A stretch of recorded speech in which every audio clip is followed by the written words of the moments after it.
नमस्कार, मैं हूं शम्स ताहिर खान और आप देख रहे हैं वारदात।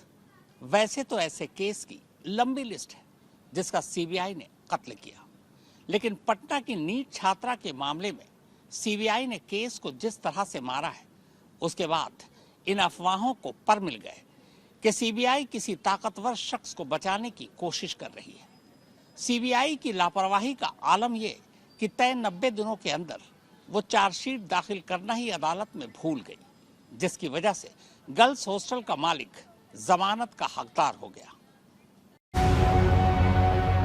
बस यूं समझ लीजिए कि अब कोई करिश्मा ही पटना की नीट छात्रा की मौत का रहस्य उजागर कर सकता है, वरना पटना पुलिस से लेकर देश की सबसे नामचीन जांच एजेंसी सीबीआई ने जांच के नाम पर इस केस का जो हश्र किया है, उसकी दूसरी मिसाल पूरे देश में ढूंढने से भी नहीं मिलेगी।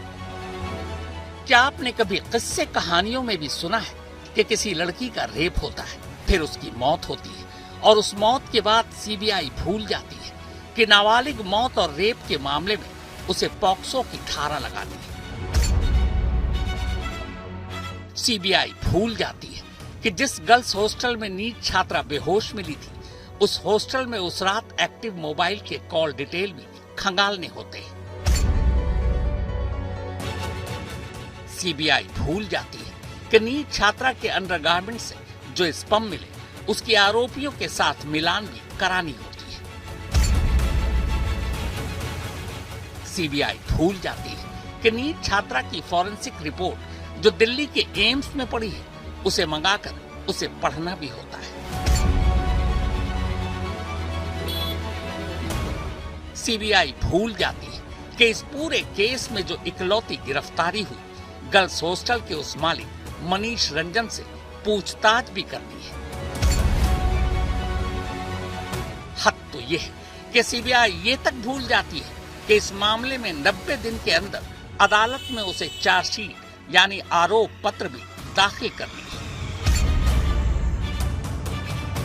लिहाजा इस भुलक्कड़ सीबीआई की सबसे बड़ी भूल का अंजाम ये कि गर्ल्स हॉस्टल का मालिक मनीष रंजन अपने आप जमानत पाने का हकदार हो जाता है और बड़ी आसानी से जेल से बाहर भी आ जाता है।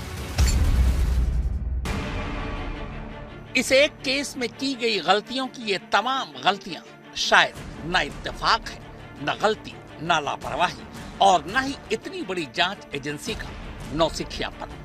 तो फिर आप पूछेंगे कि भला सीबीआई खुद इस बेशर्मी के साथ अपनी फत्ते क्यों पिटवाएगी? तो आपके इसी सवाल में ही तो वो सवाल है कि आखिर नीट छात्रा के रेपिस्ट या कातिल को कौन, क्यों और किस लिए बचाने की कोशिश कर रहा है? वो कौन है जो इतना ताकतवर है कि पटना पुलिस से लेकर सीबीआई की 5 अलग अलग टीमों के हाथों से जांच गुजर गई, पर क्या मजाल जो कि कोई भी टीम या जांच अधिकारी सच के करीब जाने की हिम्मत भी दिखा पाता। पहले दिन से लेकर अब तक और पटना पुलिस से लेकर सीबीआई तक इस केस में हर पल, हर मोड़ पर इतनी गलतियां की गई है कि अब सचमुच पटना में सत्ता के गलियारों में जो चर्चा आम है, उस पर यकीन होने लगा है। चर्चा ये कि ये केस कभी इसलिए नहीं खुल पाएगा क्योंकि इसके पीछे सत्ता के करीबी एक बड़े और ताकतवर शख्स का नाम है। सीबीआई अपनी बचकानी जांच की हरकतों से इन चर्चाओं पर हकीकत की मुहर लगाने में जुटी है। ये पटना में मौजूद शंभू गर्ल्स हॉस्टल है। ये वही हॉस्टल है जहां 6 जनवरी को नाबालिग नीट छात्रा बेहोशी की हालत में मिली थी। फिर 3 अस्पताल में उसका इलाज चला और आखिरकार 11 जनवरी को उसने दम तोड़ दिया। और ये मनीष रंजन है, उसी शंभू गर्ल्स हॉस्टल का मालिक, जिसे पटना पुलिस ने शुरुआत में ही गिरफ्तार कर लिया था। तब से मनीष रंजन पटना के बेऊर जेल में बंद था। इस दौरान उसने जमानत पाने की तमाम कोशिश की, लेकिन अदालत ने उसे जमानत देने से इनकार कर दिया। पर अब इस केस में गिरफ्तार इकलौता मनीष रंजन भी जमानत पर रिहा हो गया है। जानते हैं कैसे? अदालत ने मनीष रंजन को जमानत नहीं दी, बल्कि जिस जांच एजेंसी सीबीआई को पुख्ता सबूतों के साथ उसे जेल की सलाखों के पीछे रखने की जिम्मेदारी दी गई थी, उसी सीबीआई की जाने अनजाने मिली कृपा से मनीष रंजन आजाद हो गया। मनीष रंजन को जमानत पाने के लिए अदालत में बहस तक नहीं करनी पड़ी, क्योंकि सीबीआई ने इसकी नौबत ही नहीं आनी थी। लिहाजा डिफॉल्ट बेल की कृपा के सहारे मनीष छूट गया।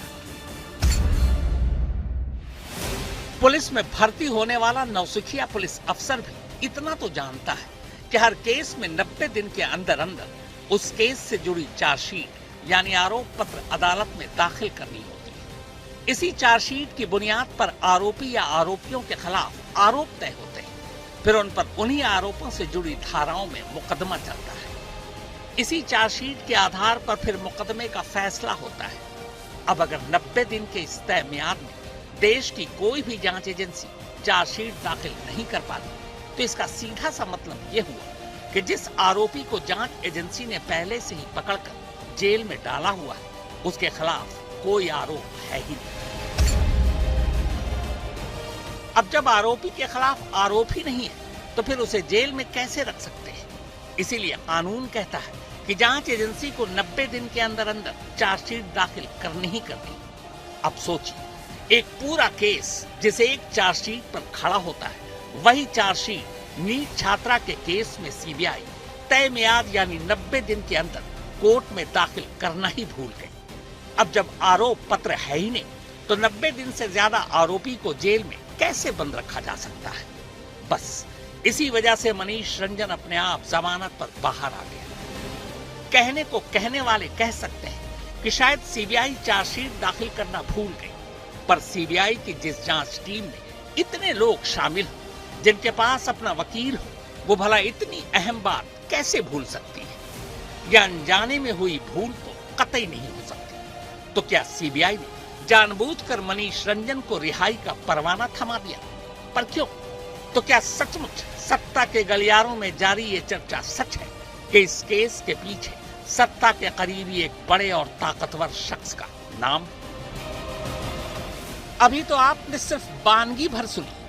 सीबीआई ने जांच हाथ में लेने के बाद कदम कदम पर इस केस का कत्ल कैसे किया, अब सिलसिलेवार वो भी जान लीजिए। ये जो अब आपको बताने जा रहा हूं, ये पटना में सत्ता के गलियारों में जारी चर्चा वाली बात नहीं है, बल्कि बाकायदा कोर्ट के अंदर खुद सीबीआई का अपना कबूलनामा है। दरअसल पटना की एक कोर्ट ने नाबालिग नीट छात्रा की मौत के मामले में सीबीआई से स्टेटस रिपोर्ट मांगी थी। स्टेटस रिपोर्ट मतलब ये कि अब तक इस केस की जांच कहां तक पहुंची। उसी दौरान जज और सीबीआई के बीच सवालों और जवाबों का दौर चला था। नीट छात्रा का केस सीबीआई को 30 जनवरी को सौंपा गया था। पूरी फरवरी और मार्च निकल गई। अप्रैल के पहले हफ्ते में पटना की एक अदालत ने सीबीआई को तलब कर यह पूछा कि केस की जांच कहां तक पहुंची। शुरुआत में तो सीबीआई ने गोलमोल जवाब देकर एक तरह से अदालत को ही गुमराह करने की कोशिश की, लेकिन फिर जब कोर्ट ने हर पॉइंट पर सीधे सवाल पूछा तो सीबीआई फंस गई। कोर्ट ने पूछा कि नीट की जिस छात्रा के साथ रेप हुआ और फिर कत्ल, वो नाबालिग थी, लेकिन सीबीआई के किसी दस्तावेज या एफआईआर में पॉक्सो एक्ट के तहत धारा क्यों नहीं लगाई गई? जानते हैं सीबीआई का जवाब क्या था? कि पटना पुलिस ने शुरुआत में जो एफआईआर दर्ज की थी, उसमें पॉक्सो की धारा नहीं थी और खुद सीबीआई भी ये धारा लगाना भूल गई। अब सोचिए, वो पॉक्सो जिसमें सीधे 20 साल से लेकर उम्र कैद तक की सजा हो, जिसमें जमानत मिलना सबसे मुश्किल, उसी धारा को भूलकर सीबीआई किसकी मदद करने जा रही थी? कोर्ट की फटकार के बाद सीबीआई ने अदालत को भरोसा दिया है कि वो इसमें पॉक्सो एक्ट की धारा भी जोड़ेगी। कोर्ट ने दूसरा सवाल पूछा कि नीट छात्रा के अंडरगारमेंट्स पर जो स्पम पाए गए, क्या आपने पता किया कि वो किसके थे? सीबीआई फिर हैरान, कहा अभी तो पता नहीं, पर हम पता लगा रहे हैं। पीड़िता के पास से जो फॉरेंसिक नमूने उठाए गए थे, उन्हें एम्स भेजा गया। इन फॉरेंसिक नमूनों की रिपोर्ट इस केस में बेहद अहम मानी जा रही है। इससे आरोपियों तक पहुंचने में आसानी हो सकती है। जब कोर्ट ने पूछा कि एम्स की उस रिपोर्ट में क्या निकला, तो जानते हैं सीबीआई का जवाब क्या था? अभी तो हमने एम्स से वो रिपोर्ट मंगवा ही नहीं। शंभू गर्ल्स हॉस्टल का मालिक मनीष रंजन बेऊर जेल में बंद था। कोर्ट ने पूछा कि क्या सीबीआई ने मनीष रंजन से कोई पूछताछ की, क्या उसने कुछ खुलासा किया। सीबीआई का जवाब आया, अभी मनीष रंजन से कोई पूछताछ नहीं हुई है ना कमाल। इस केस में अब तक की जो इकलौती गिरफ्तारी हुई वो मनीष रंजन था। गर्ल्स हॉस्टल का मालिक मनीष रंजन है, लेकिन हैरत की बात यह कि 2 महीने से ज्यादा जांच तो निकल गए, पर सीबीआई को ये सूझा ही नहीं कि चलो मनीष रंजन से भी पूछताछ करें। हालांकि मनीष रंजन को ढूंढने की भी जरूरत नहीं थी, बस बेऊर जेल तक जाना था, पर सीबीआई गए ही नहीं। आपको जानकर हैरानी होगी कि इससे पहले जब पटना पुलिस ने मनीष रंजन को गिरफ्तार किया था, तब भी उससे कोई पूछताछ नहीं की गई थी। यानी मनीष रंजन करीब 3 महीने तक जेल में रहा, पर इन 3 महीनों में एक बार भी न पटना पुलिस ने और न बाद में सीबीआई ने उससे पूछताछ की। तो फिर सवाल ये कि आखिर मनीष रंजन को पकड़ा ही क्यों गया था, या फिर उससे बड़ा सवाल ये कि क्या मनीष रंजन ही वो शख्स है जिसके पास इस केस का सारा सच है, और वही सच उस ताकतवर शख्स को बेनकाब कर सकता था। कोर्ट ने सीबीआई से फिर पूछा, चलिए आपने मनीष रंजन से पूछताछ नहीं की, पर 5 और 6 फरवरी की रात जब नाबालिग नीट छात्रा उस हॉस्टल में थी, तो क्या आपने मनीष रंजन की कॉल डिटेल से ये पता लगाया कि वारदात वाली रात वो कहां था या उसका लोकेशन क्या था। मनीष रंजन समेत कई संदिग्धों के कुल 8 मोबाइल आपकी कस्टडी में, तो क्या मोबाइल टावर से उसके लोकेशन की जानकारी मिली? सीबीआई का जवाब था कि फिलहाल हमने वारदात वाली रात मनीष रंजन की लोकेशन या कॉल डिटेल की जांच नहीं की है। केस को हाथ में लिए सीबीआई को 2 महीने से ज्यादा हो चुके थे, तो सवाल तो बनता है ना कि ये सारी जरूरी चीजें जब की ही नहीं तो फिर कर क्या रहे थे। कुल मिलाकर कोर्ट में सीबीआई के जवाब से ये पता चल चुका था कि नीट छात्रा की मौत कैसे हुई, रेप हुआ तो किसने किया, अंडरगारमेंट्स पर स्पम किसके थे, वो बेहोश कैसे हुई, उसे किसने मारा, इन सारी चीजों के पीछे वजह क्या थी। इनमें से एक भी सवाल का जवाब सीबीआई के पास नहीं था। असल में ये वो केस है जिसकी जांच पिछले 3 महीनों में 5 अलग अलग टीमें ये जांच एजेंसी कर चुकी है या कर रही है। सबसे पहले 11 जनवरी को नीट छात्रा की मौत हुई, तब उससे 2 दिन पहले 9 जनवरी को पटना पुलिस ने इस मामले में एफआईआर दर्ज की। मौत के 2 दिन बाद 13 जनवरी को अचानक पटना पुलिस बाकायदा प्रेस कॉन्फ्रेंस कर ये ऐलान कर देती है कि नीट छात्रा की मौत मर्डर नहीं सुसाइड है और उसके साथ कोई रेप नहीं हुआ, जबकि उस वक्त तक पोस्टमार्टम रिपोर्ट आ ही नहीं थी। जो प्रथम दृष्टया है डॉक्टर के द्वारा इनकार किया गया है, लिखित में भी दिया गया है, वीडियो पे भी ई साक्ष्य पे उनका बयान डॉक्टरों का दर्ज किया गया है। जो गायनी की डॉक्टर थी उनका कहना है कि बच्ची के साथ सेक्सुअल असॉल्ट नहीं हुआ है, प्राइवेट पार्ट पे किसी तरीके का चोट जख्म या कोई भी असॉल्ट का कोई साइन नहीं मिला है। लगा केस खत्म, लेकिन तभी नीट छात्रा की पोस्टमार्टम रिपोर्ट सामने आ जाती है, पूरा केस ही पलट जाता है। नीट छात्रा के जिस्म पर अनगिनत जख्म थे जो कत्ल की तरफ इशारा कर रहे थे। इसके बाद जैसे ही फॉरेंसिक रिपोर्ट आई और उस रिपोर्ट में अंडरगारमेंट्स में स्पर्म मिलने के सबूत मिले, तो केस और पलट गया। अब शर्मिंदा पटना पुलिस से यह मामला लेकर एसआईटी को सौंप दिया गया, पर एसआईटी भी पटना पुलिस की शुरुआती लाइन पर ही तफ्तीश करने लगी। अब तक मामला तूल पकड़ चुका था, बिहार पुलिस पर मामले की लीपापोती के इल्जाम लगने शुरू हो चुके थे। इसी फजीहत से बचने के लिए तब बिहार सरकार ने 30 जनवरी को केस बिहार पुलिस से लेकर सीबीआई को सौंपने की सिफारिश कर दी। सीबीआई की पटना ब्रांच ने मामले की तफ्तीश शुरू कर दी। भारी भरकम टीम ने नीट छात्रा के घर जहानाबाद से लेकर गर्ल्स हॉस्टल तक छापेमारी की, बाकायदा मीडिया के कैमरों पर। तब इस केस के इन्वेस्टिगेटिंग अफसर थे एएसपी पवन कुमार श्रीवास्तव, लेकिन सीबीआई की ये टीम भी कहीं न कहीं पटना पुलिस की शुरुआती लाइन पर ही जांच करने लगी। फिर बाद में सीबीआई को लगा कि जांच अधिकारी किसी महिला अफसर को होना चाहिए। तब सीबीआई की डीएसपी विभा कुमारी को केस का आईओ बना दिया गया। अब यही टीम इस केस की तफ्तीश कर रही थी। अप्रैल के पहले हफ्ते उस दिन तक जिस दिन कोर्ट के सामने स्टेटस रिपोर्ट देनी थी। अब सीबीआई की पटना ब्रांच की जो टीम 2 महीने से भी ज्यादा वक्त में न पॉक्सो धारा लगा पाई, न मनीष रंजन से पूछताछ कर पाई, न उसकी कॉल डिटेल देखने पढ़ने का वक्त निकाल पाई और न ही एम्स से रिपोर्ट तक मंगा पाई, तो कोर्ट ने सीधे सीधे कार्रवाई करते हुए आदेश दिया कि सीबीआई पटना ब्रांच की इस जांच टीम को ही हटा दिया जाए। कोर्ट ने आदेश दिया कि अब मामले की जांच दिल्ली में मौजूद सीबीआई को ट्रांसफर कर दी जाए। कोर्ट के हुक्म पर ऐसा ही हुआ और इस तरह अब इस केस में 5वें इन्वेस्टिगेटिंग अफसर की एंट्री हो चुकी है। पर 5 आईओ के एक ही केस पर काम करने के बावजूद नतीजा ये है कि अब भी इस केस का कोई नतीजा नहीं है। अलबत्ता मनीष रंजन जरूर जेल से बाहर निकल आया है। शशि भूषण के साथ रोहित कुमार सिंह, पटना, आज तक। आइए अब आपको बताता हूं कि कैसे पटना की नीट छात्रा के केस को पहले दिन से ही दबाने की कोशिश की गई। बिना पोस्टमार्टम रिपोर्ट आए ही पटना की जादुई पुलिस ने मौत की वजह बता दी। बिना फॉरेंसिक रिपोर्ट आए ही पुलिस ने यह भी बता दिया कि लड़की के साथ कोई यौन शोषण नहीं हुआ है। यहां तक कि क्राइम सीन तक पहुंचने में भी पटना पुलिस को कई दिन लग गए। यह पटना का शंभू गर्ल्स हॉस्टल है, वही हॉस्टल जिसमें नीट की तैयारी कर रही जहानाबाद की छात्रा रहा करती थी। इस गर्ल्स हॉस्टल में सीसीटीवी कैमरा भी लगा हुआ है। ये उसी सीसीटीवी कैमरे की तस्वीरें हैं। 6 जनवरी की तस्वीर है।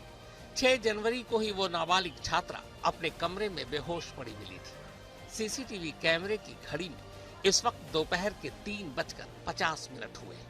गर्ल्स हॉस्टल की कई छात्राएं उसी छात्रा के कमरे के बाहर इकट्ठा है। ये छात्राएं उस लड़की को पहले आवाज देकर और फिर दरवाजा पीट कर उसे बाहर बुलाने की कोशिश कर रही है, लेकिन दरवाजा पीटने और आवाज देने के बावजूद अंदर से कोई रिस्पांस नहीं मिलता। इस दौरान एक एक कर छात्राओं के अलावा हॉस्टल के कुछ स्टाफ अब हॉस्टल के अंदर नजर आते हैं। काफी कोशिश के बाद आखिरकार हॉस्टल का गार्ड दरवाजा खोलने में कामयाब हो जाता है और तभी कुछ छात्राओं के रोने की आवाज सुनाई देती है। कुछ पानी लाने को भी कह रही है।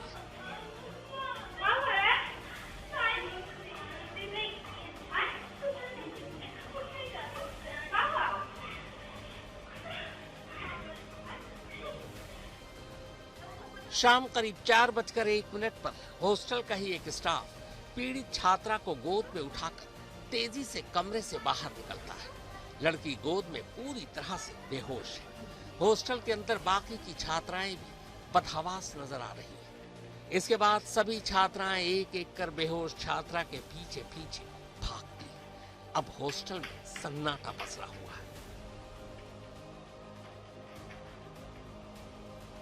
हॉस्टल से बेहोश छात्रा को करीब 200 मीटर की दूरी पर मौजूद सहजानंद क्लिनिक ले जाया जाता है। इस दौरान जहानाबाद में मौजूद छात्रा के पिता से हॉस्टल के स्टाफ फोन पर संपर्क करने की कोशिश करते हैं, लेकिन पिता का फोन नहीं मिलता। तब हॉस्टल के स्टाफ इसी हॉस्टल की एक पूर्व छात्रा के पिता को फोन करते हैं, जो जहानाबाद के ही रहने वाले थे। उनके जरिए लड़की के घर वालों तक खबर पहुंचती है। जहानाबाद से पटना तक की दूरी सड़क के रास्ते लगभग 1.5 घंटे की है। 3.5 घंटे बाद शाम 7:30 बजे लड़की के माँ बाप और भाई सहजानंद क्लिनिक पहुंच चुके थे। लड़की अब भी बेहोश थी, पर क्लिनिक में आईसीयू की फैसिलिटी नहीं थी। लिहाजा सहजानंद अस्पताल बेहोश लड़की को प्रभात हॉस्पिटल ले जाने के लिए कहता है। रात करीब 8:30 बजे नीट छात्रा को प्रभात अस्पताल ले जाया जाता है।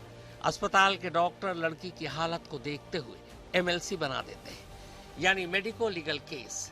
एमएलसी का मतलब यही होता है कि पुलिस को खबर दी जाए।